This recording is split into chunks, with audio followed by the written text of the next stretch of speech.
Hi guys, it's Carrie at Rock and G Farm. Well, today on the farm I am putting in some more irrigation.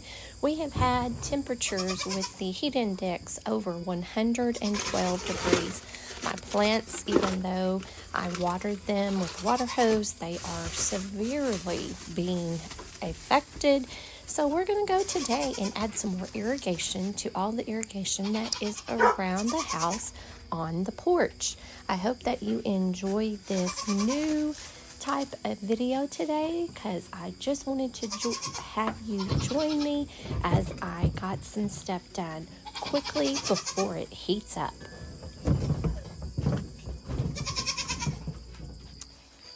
If you've been here before on our videos, you know that my husband bought me enough ferns to go across the front of our house and added irrigation completely around the whole deck for Mother's Day this year. I have added in some more plants and I need irrigation to them. There's some clematis on each end of the house in the little corners beside the stairs, and then also I have some hydrangeas on the east side of the house that are just not keeping wet due to being in pots, so I need to add some irrigation to those. So right now I am just going through and trying to decide which irrigation I want in there, and hopefully I won't fall on this stool. So I hope that you enjoy watching us put in some more irrigation and enjoy us getting some things done on the farm today before it gets too hot.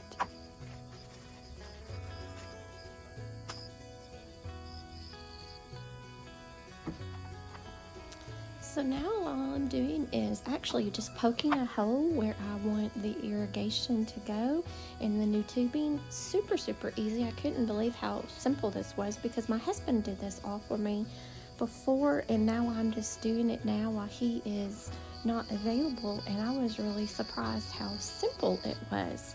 So don't be afraid to give it a try. It was super simple. Just have to have a little bit of strength to push in these little connectors, but other than that, super easy. Okay, so the hole's in place, the adapter is in place, the tubing is in place, and now I am just going to add the actual emitter at the bottom of the tubing and put it in the clematis pot so that the clematis in that area can be watered. Like I said, super simple. Don't be intimidated by it. Just try it one time and you'll have a new skill under your belt in no time.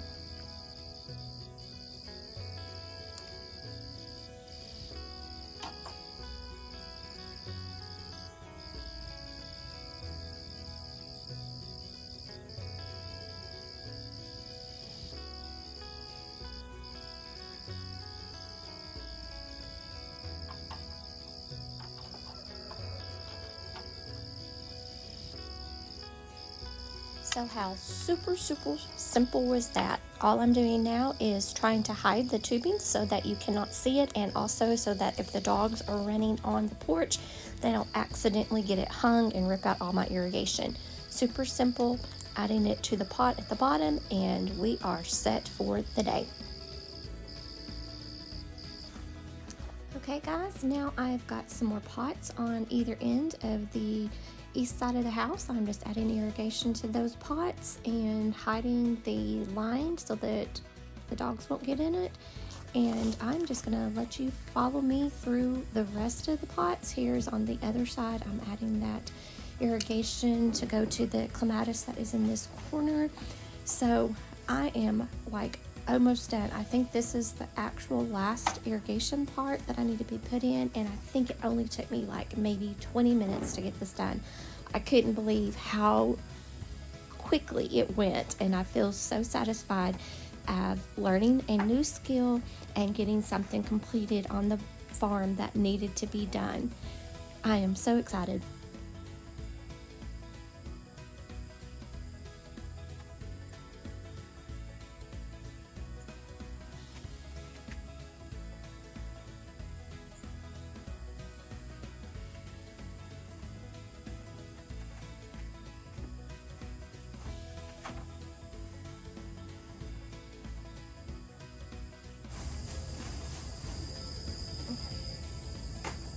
go find an emitter.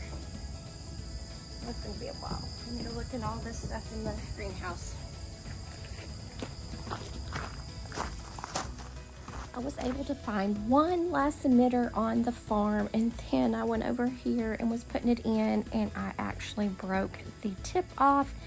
So I had to take a trip to the store to go get one last emitter, but before I did that, I went ahead and actually tied a knot in the bottom of the tubing as good as I could, because it was hard tubing and it wasn't the real pliable tubing. So I just left it there while I went into town and then got some more emitters and put them in. But guys, I'm so glad that I have faith in myself to try a new project. I'm in town today, get some new emitters that will actually fit this tubing. I've tied that one off. I'll have to just watch it while I'm doing my devotions. I am so upset at myself for not doing this earlier, because it took me 10 minutes to weed that garden bed over there with my hydrangeas, and probably took me 20 minutes to put 4 emitters on that I have been waiting to do all summer. So let's write it all down. Let's follow our list and get it done. So let's see how this works.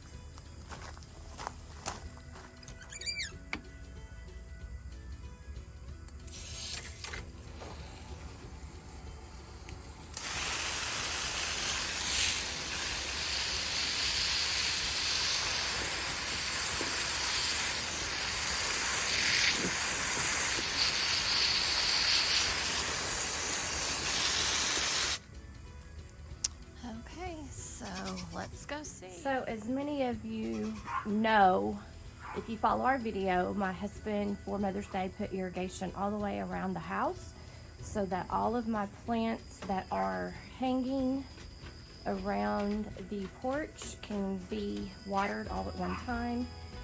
So I'm so excited. And then if you'll see underneath all of my ferns, I've got other little pots that it's just taken a lot of time in this summer heat to be watered. And I thought, well, you know what? Let's just pull them up and put them underneath these ferns, because these ferns go ahead and drip down onto the railing. So I went ahead and put all of my little plants up there. So I did that. So let's look over here and see how this little emitter right here with this clematis is doing in the corner.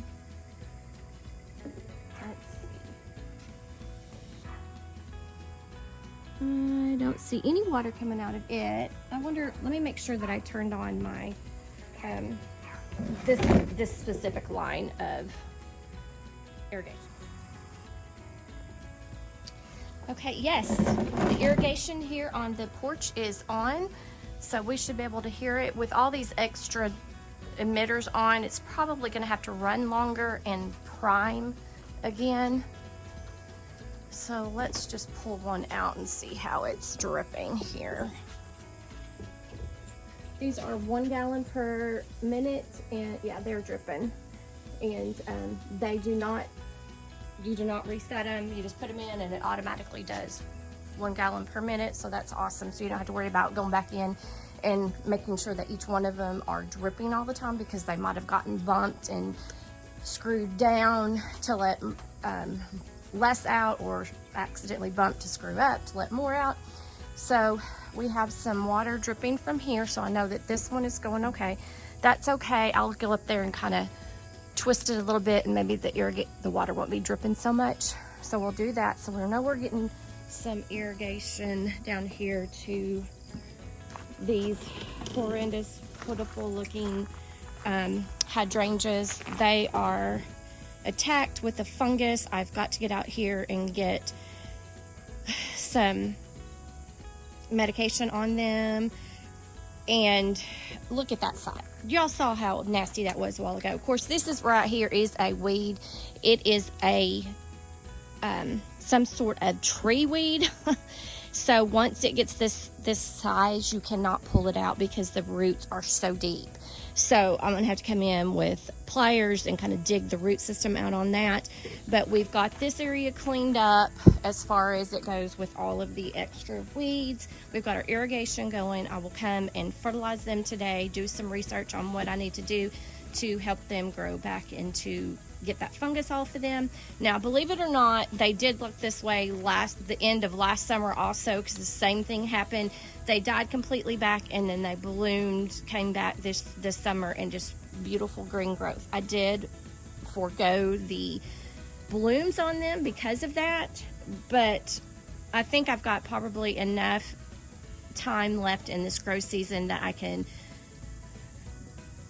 heal them and get them to bloom for next year. So I'm excited about that. The water's coming out. I can see it coming in that one. Let me look and check on this one. I do have some landscaping staples that I'm going, yes, that one's doing good. I'm going to put it probably more in the center.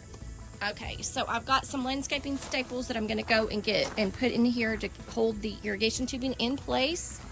So let's make sure. Oh, look, we have a big bumblebee. Look at that bumblebee. Can y'all see the bumblebee?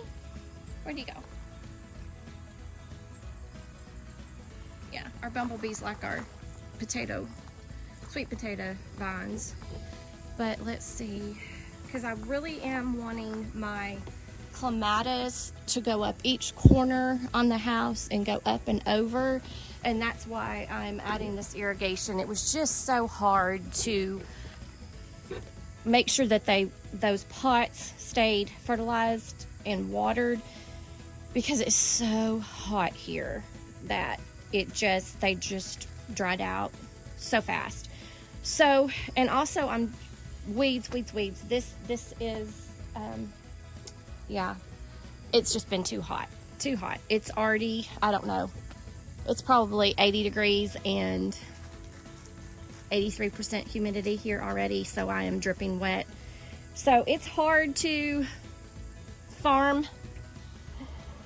So it's hard to keep your gardens growing in the south here because it just gets too hot.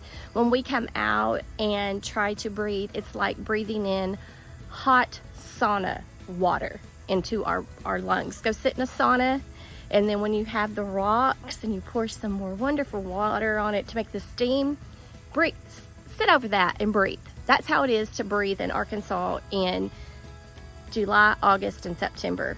You just can't breathe, and that's why nobody is able to get out. And the people who do get out in the summertime, guys, if you're going by and you're at a stop in traffic and you have cold water or even just water bottles, hand those out to those people who are working out in this heat. They would appreciate it so much, even without them saying so. Deep down inside, they really would, and you would pay it forward to be a blessing to someone without even having to hardly raise a finger. Just give them a water bottle. So guys, I am so excited about this. I'm going to leave these irrigation on for probably about 30 minutes since we have extra lines on it today. I am going to walk you over here and show you my hibiscus.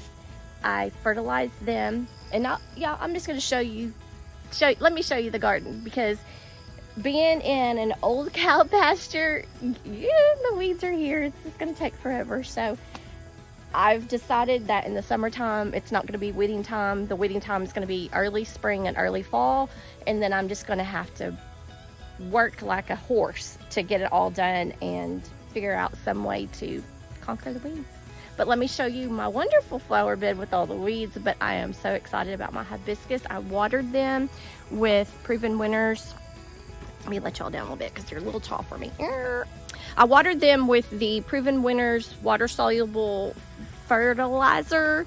Look, I got my little buzz stick. Oh, hold on. So I watered them with the Proven Winners water soluble fertilizer, and boom, this is what happened. They had probably about 3 or 4 blooms on them before I did that, and this is a week after in the hot heat without getting any water.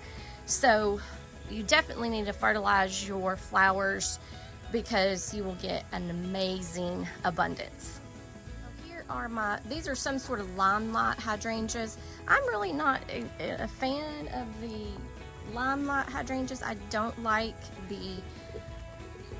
the browning, and the browning comes because it's just so hot, especially this one down here, because you can see we can't get irrigation down there unless I pull like a 100 and 200 foot water hose down here. Actually, I might just run a drip to her too, I don't know. But she just, right here, let me show you, she just turns brown. And she always has turned brown. I think she might be just a little different type, but I hate her just because she just fries like that. But those are my plants along with the weeds. Let's bless the weeds because they give us oxygen. But here is my little pocket here of everything that needs to get out into the landscaping. I have like 4 hydrangeas back in here that need to get out to the flower, the fairy garden bed. I've got 2 ferns that my sister said were not worth it to throw them away. Now they look beautiful, so we're going to overwinter them. Just hot stuff, hot mess, but I will show you over here. And see, I don't think I'm going to do petunias in hanging baskets anymore. I have watered them. They are in irrigation. They get irrigation every day. I have cut them back. This one is doing a little bit better than this one, even though I'm cutting them back. I just don't think I'm going to do petunias of any sort, even though these were proven winners, super vistas, all that super stuff. I don't like them. They end up looking like this, and it's a hot mess, and I don't like the way they look. So I'm not going to do petunias in hanging baskets anymore. Here you go, my hibiscus over here also. And then we have, and see, I have a lot of sweet potatoes, like eating sweet potatoes that are just in the ground because I didn't have time to fix them. But this is my chiffon pink Rose of Sharon. I bought one on clearance at Lowe's one year, and I grew it in a pot, and it ended up dying. And these are supposed to be sterile because they are from proven winners. And it actually seeded one like right over here, and I picked it up, put it over here, and last summer, and this is what we've got today. I need to move this around. The branches are rubbing on each other, and that's going to cause damage, and you will lose your tree. Let me just move that around, reposition that a little bit. Do a little bit of pruning there. Much better. My fountain has gone and bit the big one, so we'll have to come up with another fountain. Oh good, that is dripping with this clematis there. It is dripping. I need to go through and prune it. I have a Japanese maple here who doesn't like this area because it gets too much sun. So I put a hanging basket of sweet potato vines in it last week. It already has started giving it some shade. So I'm excited about that. Let's get a lot of stuff over here. I also think I'm going to plant some Mexican petunias right here along the edge of this railing to shade that a little bit because I love the area it is in, but it's got to have some shade. Now, like I said, this is a very new garden, 3 years, and so it just needs, we need to fine tune it, but it is putting on some new growth. I'm excited about that, so hopefully we're doing something right. I bought some Leland cypress yesterday. You'll see a video on that soon. And our project that we're going to do that is going to take over 100 Leland cypress trees. So I'm excited about that. I bought a new lime tree, Meyer lime, that's going to have to go out into the big garden soon. But that is it, guys. So this was totally a different way that I do my videos. I just said, I am going to come out here. I need to do this now. I need to do my devotion. So I said, why don't I do the irrigation real quick before I do my devotions? I can let the water drip while I'm doing my devotions. And hallelujah, we've got everything, almost everything that is in pots around the house on irrigation now. So it's going to hopefully do well. Neighbors are up on their tractors getting ready to do some stuff for the day. Guys, I'm excited that you are here. Thanks for supporting my channel, and thanks for your support as you see the true life of a garden. Thanks, guys, for joining me, and make what you have beautiful.